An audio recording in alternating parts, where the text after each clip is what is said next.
पाली संसदीय क्षेत्र की जनता को मेरा नमस्कार। आज हम बात करने वाले हैं राजस्थान की पाली लोकसभा सीट से सांसद पीपी चौधरी के 2 साल के रिपोर्ट कार्ड की। पीपी चौधरी पाली से लगातार तीसरी बार सांसद बने हैं, यानी जनता ने इन्हें तीसरी बार दिल्ली भेजा है।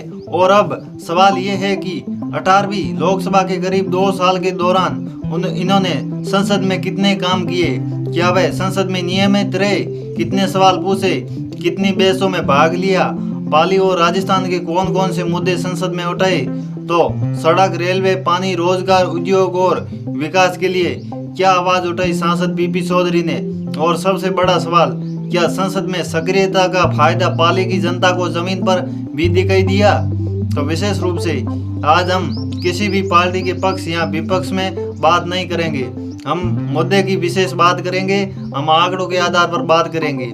और वीडियो के अंत में पीपी चौधरी को अलग अलग क्षेत्रों में नंबर भी आप लोगों को हम देंगे, तो वीडियो को पूरा देखिए, क्योंकि आखिर में सबसे बड़ा सवाल होगा।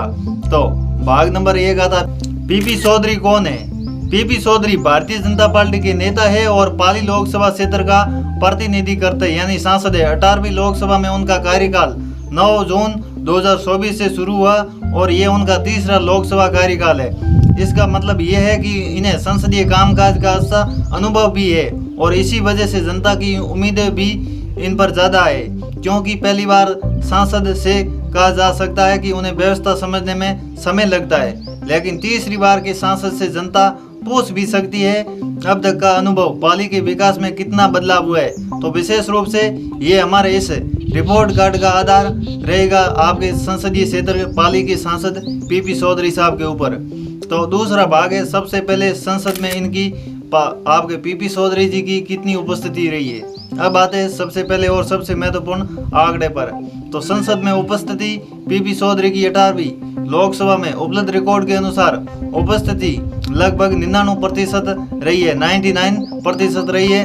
राष्ट्रीय औसत करीब 85% रहा है, जबकि राजस्थान के सांसदों का औसत करीब 96% रहा है। मतलब साफ है, संसद में मौजूद रहने के मामले में पीपी चौधरी का प्रदर्शन राष्ट्रीय और राजस्थान दोनों औसत से ऊपर है। 17 बार रिकॉर्ड देखा जाए तो कहीं नहीं, सत्रों में उनकी उपस्थिति 100% रही है। पहला सत्र में उनकी उपस्थिति 100% रही है। 2024 का बजट सत्र 100% रही, शीतकालीन सत्र 2024 में भी 100% रही, बजट सत्र 2025 में भी 96% रही, मानसून सत्र 2025 में 100% रही, शीतकालीन सत्र 2025 में 93% रही और बजट सत्र 2026 में 100% रही है। यानी एक बात तो स्पष्ट है, संसद से गैर हाजिरी उनका बड़ा कमजोर पक्ष नहीं है। अगर सांसद का काम का पैमाना संसद में उपस्थिति रहना है तो ये पीपी चौधरी का रिपोर्ट कार्ड काफी मजबूत भी है। इस सेक्शन में नंबर 5 में से 5 सांसद साहब को मिलते हैं, विशेष रूप से संसद के आधार पर। भाग नंबर 3, कितने सवाल पूछे आपके सांसद। जब आते हैं उस आंकड़े पर जो शायद इस पूरे रिपोर्ट कार्ड का सबसे मजबूत हिस्सा, सवाल पूछना। उपलब्ध संसदीय रिकॉर्ड के अनुसार पीपी चौधरी ने 18वीं लोकसभा में 281 सवाल पूछे और राष्ट्रीय औसत लगभग 109 सवाल है। राजस्थान के सांसदों का औसत लगभग 145 सवाल है। अब जरा अंतर समझिए, 241 बनना 109, यानी राष्ट्रीय औसत से काफी ज्यादा, राजस्थान के औसत से भी काफी ज्यादा है। इसका मतलब ये नहीं है कि हर सवाल का समाधान हो गया, लेकिन इसका मतलब ये जरूर है कि सांसद ने सरकारी मंत्रालयों से जानकारी मांगने और मुद्दों को संसद के रिकॉर्ड में लाने का काम काफी सक्रिय से किया है। उनका सवाल अलग अलग मंत्रालयों से जुड़ा रहा है, तो आपके सांसद साहब का अलग अलग मंत्रालयों से सवाल भी जुड़े रहे। उदाहरण के तौर पर पेट्रोलियम और प्राकृतिक गैस, और अगला नागरिक उड्डयन, अगला विज्ञान और प्रौद्योगिकी, और अगला उपभोक्ता मामले, संचार, दूर संचार, विशेष रूप से जल से जुड़े विषय, ये कहीं न कहीं पर्यावरण से जुड़े विषय, और ग्रामीण विकास के रोजगार, श्रमिक और सरकारी योजना से जुड़े मुद्दे इनके कहीं न कहीं महत्वपूर्ण रहे। 2026 में भी उनका सवाल में सिटी गैस इरिगेशन नेटवर्क, उड्डयन के तहत क्षेत्रीय हवाई संपर्क सिस्टम में महिलाओं की भागीदारी, द की बिना कवर, गाँव में संचार और वाटर ट्रंक फैक्शन जैसे विषय भी शामिल है। यानी सवालों की संख्या में भी ज्यादा है और वीचू का दायरा भी काफी बड़ा है। इस सेक्शन में कहीं ना कहीं उनका 5 में से 5 नंबर संसद के आधार पर मिलता है। भाग नंबर 4, पाली के मुद्दे संसद में। अब सबसे महत्वपूर्ण सवाल, ये राष्ट्रीय मुद्दों की बात नहीं है, ये है पाली के लिए क्या किया। क्योंकि सांसद को जनता इसलिए सुनती है कि दिल्ली जाकर अपने क्षेत्र की आवाज उठाए, अपने इस पाली संसद का कहीं ना कहीं प्रतिनिधि कर पाली से संबंधित विभिन्न मुद्दे संसदीय सवालों और हस्तक्षेपों में दिखाई देते हैं। उदाहरण के तौर पर श्रमिकों से जुड़ी प्रधानमंत्री श्रम योगी मानधन योजना में पाली के लाभार्थियों से संबंधित जानकारी मांगी गई है। CSR के तहत राजस्थान और पाली क्षेत्र में हुए कार्यों की जानकारी भी मांगी गई है। ग्रामीण विकास में NRLM के तहत पाली जिले से संबंधित जानकारी भी संसद में मांगी गई है। यानी पाली के लोगों से संबंधित सरकारी योजना को लेकर संसद में सवाल पूछने की कोशिश दिखाई देती है। लेकिन यहाँ एक बहुत जरूरी अंतर समझना होगा, सवाल पूछना और काम पूरा करवाना एक ही चीज नहीं है। सांसद सवाल पूछ सकता है, मंत्री जवाब दे सकता है, लेकिन योजना जमीन पर लागू हुई या नहीं, कितना पैसा आया, कितना खर्च हुआ, तो विशेष रूप से कितने गांवों तक लाभ मिला इन योजनाओं का, इसकी जांच अलग से करनी पड़ती है। इसलिए रिपोर्ट कार्ड में हम सवाल पूछने के लिए पूरे नंबर दे सकते हैं, लेकिन जमीन पर परिणाम के लिए अलग से जांच जरूरी भी मानी जाती है। तो विशेष रूप से सांसद PP चौधरी जी का ये कहीं ना कहीं रिपोर्ट कार्ड। भाग नंबर 5 की ओर बढ़ते हैं। NS 162E और सड़क का मुद्दा। अब आते हैं एक ऐसे मुद्दे पर जो पाली के लिए काफी महत्वपूर्ण। NS 162E को 4 लेन करने की मांग 27 मार्च 2026 को PP चौधरी ने संसद में विशेष उल्लेख के माध्यम से NS 162E के विकास को तेज करके 4 लेन की करने की आवश्यकता का मुद्दा भी संसद में उठाया। ये इसलिए महत्वपूर्ण है क्योंकि पश्चिमी राजस्थान में सड़क कनेक्टिविटी का सीधा संबंध व्यापार, उद्योग, पर्यटन और आम लोगों की आवाजाही से है। पाली क्षेत्र जैसे बेहतर सड़क का मतलब केवल यात्रा आसान होना नहीं, इसका मतलब है माल की आवाजाही आसान होना और उद्योगों को फायदा पहुंचाना। तो कहीं ना कहीं व्यापारियों को भी इसमें फायदा, किसानों को बाजार तक पहुंचाना, पर्यटन को कहीं ना कहीं फायदा हो और दुर्घटनाओं में कमी की संभावना। लेकिन ये भी वही सवाल रहेगा, मांग उठाना पहला कदम है, 4 लेन सड़क जमीन पर कब पूरी होगी, ये बड़ा सवाल। इसलिए सांसद की भूमिका को 2 हिस्सों में देखना होगा। तो पहला हिस्सा कहीं ना कहीं देखा जाए तो मुद्दा संसद में उठाया गया है, लोकसभा में उठाया गया है। दूसरा मुद्दा है वो सरकार से उसके क्रियान्वयन के लिए कितना दबाव बनाया गया और परिणाम क्या निकला। तो ये कहीं ना कहीं 2 विशेष सवाल माने जाते हैं। भाग नंबर 6 की ओर बढ़ते हैं। रेलवे का मुद्दा। पाली लोकसभा क्षेत्र के लिए रेलवे में भी बहुत महत्वपूर्ण बीच है। पाली, मारवाड़ और आसपास के क्षेत्रों के लोगों की बड़ी संख्या रोजगार, व्यापार और शिक्षा के लिए दूसरे शहरों में आती जाती रहती है।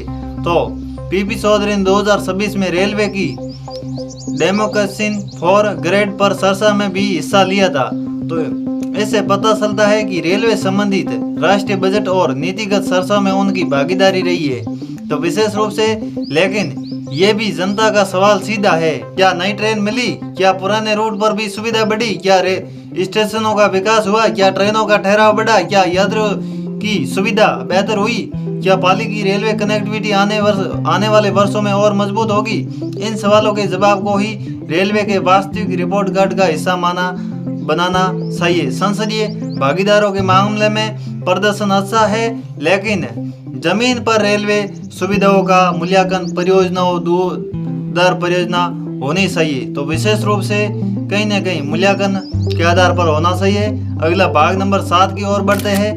उद्योग और रोजगार। पाली में उद्योग और रोजगार के क्या फायदे हुए। अब बात करते हैं पाली के सबसे बड़े भविष्य के मुद्दे में से एक की उद्योग और रोजगार। पाली की पहचान उद्योग, व्यापार और टेक्सटाइल जैसे क्षेत्रों में से जुड़ी है। साथ ही जोधपुर, पाली, मारवाड़, एजुकेशन एरिया जैसी बड़ी औद्योगिक परियोजना पश्चिमी राजस्थान के लिए महत्वपूर्ण है। तो कहीं ना कहीं ये भी एक महत्वपूर्ण है। ये क्षेत्र दिल्ली, मुंबई एजुकेशन कैरियर से जुड़ा है। इसके जरिए बड़े निवेश और रोजगार की संभावना बताई गई है। इस परियोजना में लगभग 3700 हेक्टेयर क्षेत्र का औद्योगिक विकास प्रस्तावित है और निवेश आकर्षित करने की बड़ी संभावना है। अब सांसद के लिए चुनौती यह है कि पाली के लोगों को इस विकास में कितना रोजगार मिले, तो स्थानीय युवाओं को कितना फायदा मिला।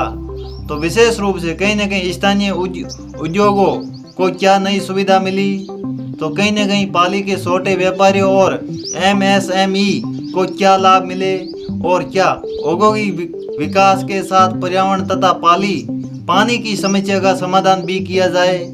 ये वह क्षेत्र है जहां आने वाले समय में पीपी चौधरी का असली राजनीतिक रिपोर्ट कार्ड और मजबूत हो सकता है, क्योंकि अगर उद्योग आए, निवेश आए, रोजगार आए और कहीं न कहीं तो उसका असर सीधा जनता पर दिखाई देगा। आने वाले समय में कहीं न कहीं जनता पर इनका असर जरूर दिखाई देगा।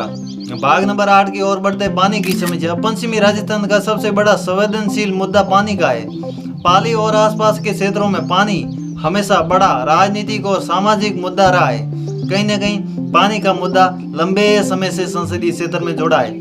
संसद में पीपी चौधरी के प्रश्न में वाटर टैंकर फैक्शन जैसे विषय भी शामिल रहे। ये अच्छी बात है कि पानी जैसे विषय संसद रिकॉर्ड में आते हैं, लेकिन जनता का सवाल फिर वही, क्या पानी की उपलब्ध बढ़ी है? क्या गांवों तक नियमित पानी पहुंचा है? क्या पेयजल परियोजनाओं की गति बढ़ी है? तो विशेष रूप से क्या पुराने जल स्रोतों की समस्या दूर हुई है? तो कहीं न कहीं क्या गर्मियों में टैंकरों पर निर्भर कम हुई है? तो ये कहीं न कहीं जनता का सबसे बड़े सवाल है और सबसे बड़ा सवाल माना गया है। क्या पाली को लंबे समय का स्थायी जल समाधान मिलेगा?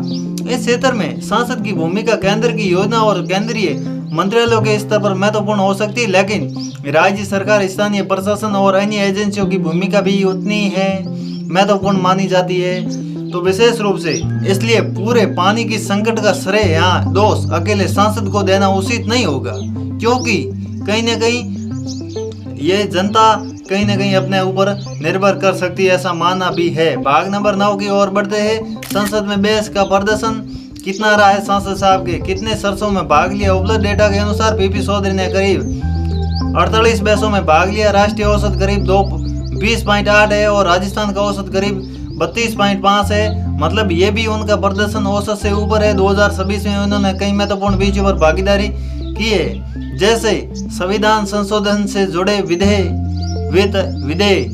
और कृषि मंत्रालय की डेमोक्रेशन ऑफ ग्रेड्स, रेलवे की Democrats for grades, education and से संबंधित विधेयक पर भी इन्होंने कहीं न कहीं भाग लिया। महिला स्वास्थ्य से जुड़ा मुद्दा, राजस्थान में ड्रग इसके रेसवेस की आवश्यकता, राजस्थान में नेशनल डेटा सेंटर स्थापित करने की जरूरत और NS 162 को 4 लेन करने की मांग विशेष रूप से इनकी रही है। यानी बेस के मामले में भी रिकॉर्ड सक्रिय दिखाई देता है। इस सेक्शन में नंबर 4.5 में से 4.5 नंबर मिलते हैं उनको संसद के अनुसार। भाग नंबर 10 की ओर बढ़ते हैं। निजी सदस्य विधेयक। अब एक और दिलचस्प आंकड़ा, पीपी चौधरी ने 18वीं लोकसभा में 6 निजी सदस्य विधेयक पेश किए। राष्ट्रीय औसत लगभग 0.4 और राजस्थान का औसत करीब 0.8 है। ये आंकड़ा औसत से काफी ऊपर है। इन विधेयकों को संविधान के विभिन्न प्रावधानों में संशोधन से जुड़े प्रस्ताव शामिल है। हालांकि एक बात साफ रखना जरूरी है, प्राइवेट मेंबर बिल पेश करना और उसका कानून बन जाना अलग अलग बात है, लेकिन कहीं न कहीं उपलब्ध रिकॉर्ड के अनुसार ये विधेयक अभी लंबित पड़े हैं संसद में। इसलिए इस हमें विधायी सक्रिय के रूप में सकारात्मक मान सकते हैं, लेकिन कानून बनने की उपलब्धि नहीं कह सकते। तो कहीं ना कहीं भाग नंबर 11 की ओर आगे बढ़ते हैं। अब कमजोरियां क्या रही है आपके सांसद साहब पीपी चौधरी जी की? तो अब अगर हम केवल तारीफ करेंगे तो रिपोर्ट कार्ड अधूरा होगा, क्योंकि जनता केवल ये नहीं पूछती कि सांसद ने कितने सवाल पूछे, जनता पूछती है मेरे गांव में क्या बदला। ये सबसे बड़ा सवाल है। पीपी चौधरी के संसदीय आंकड़े मजबूत है। 99% उपस्थिति, 281 सवाल, करीब 48 बेस, 6 प्राइवेट मेंबर बिल। लेकिन अब अगली चुनौती है संसद की सक्रियता को जमीन के परिणाम में बदलना। सड़क कब पूरी होगी, ये कहीं न कहीं विशेष मुद्दा है। रेलवे में कितनी नई सुविधा आएगी, पानी की समस्या कितनी दूर होगी, युवाओं के लिए कितने रोजगार आएंगे, उद्योगों में स्थानीय युवाओं की भागीदारी कितनी होगी, स्वास्थ्य और शिक्षा की सुविधा कितनी बेहतर होगी। तो कहीं न कहीं इन सवालों का जवाब आने वाले वर्षों में ज्यादा महत्वपूर्ण होगा। इन सवालों का जवाब आने वाले वर्षों में ज्यादा महत्वपूर्ण होगा। यानी रिपोर्ट कार्ड में उनकी सबसे बड़ी ताकत संसदीय सक्रियता और सबसे बड़ी परीक्षा जमीनी परिणाम। अब भाग नंबर 12 की ओर बढ़ते। जनता को क्या देखना चाहिए? अगर आप पाली लोकसभा क्षेत्र के मतदाता है तो सांसद का मूल्यांकन केवल सोशल मीडिया पोस्ट से मत कीजिए। मूल्यांकन केवल सोशल मीडिया पोस्ट से मत कीजिए।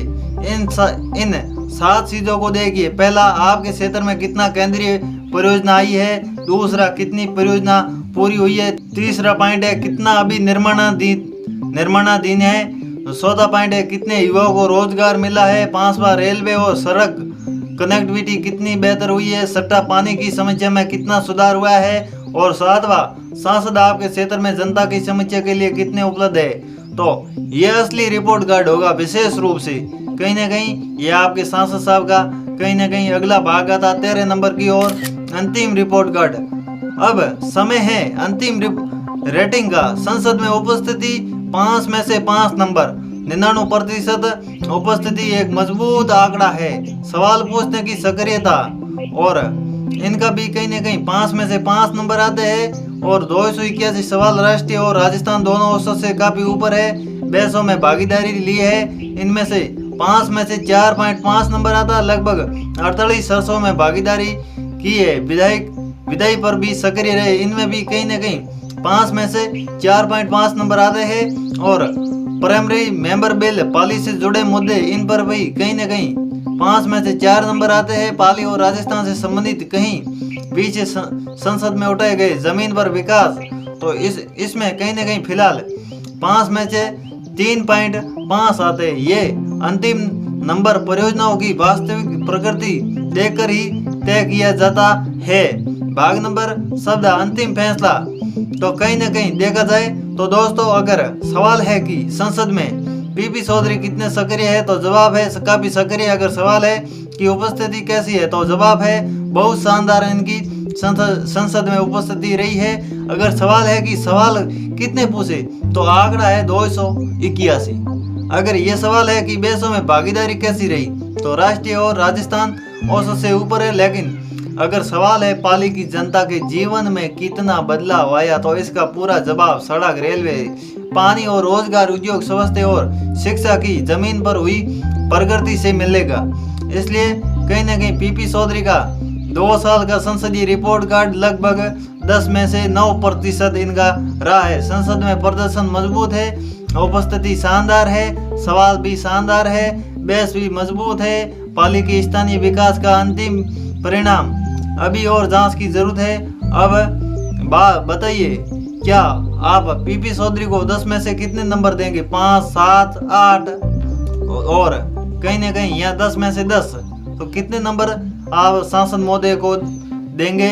कमेंट में जरूर बताएं। और अगर आप चाहते हैं कि हमें राजस्थान हर सांसद का इसी तरह डेटा के आधार पर रिपोर्ट कार्ड बनाए तो इस वीडियो को लाइक और चैनल को सब्सक्राइब करें। और कमेंट में अगले सांसद का नाम जरूर लेके किस सांसद महोदय का बनाना है। बहुत बहुत धन्यवाद आप सभी का।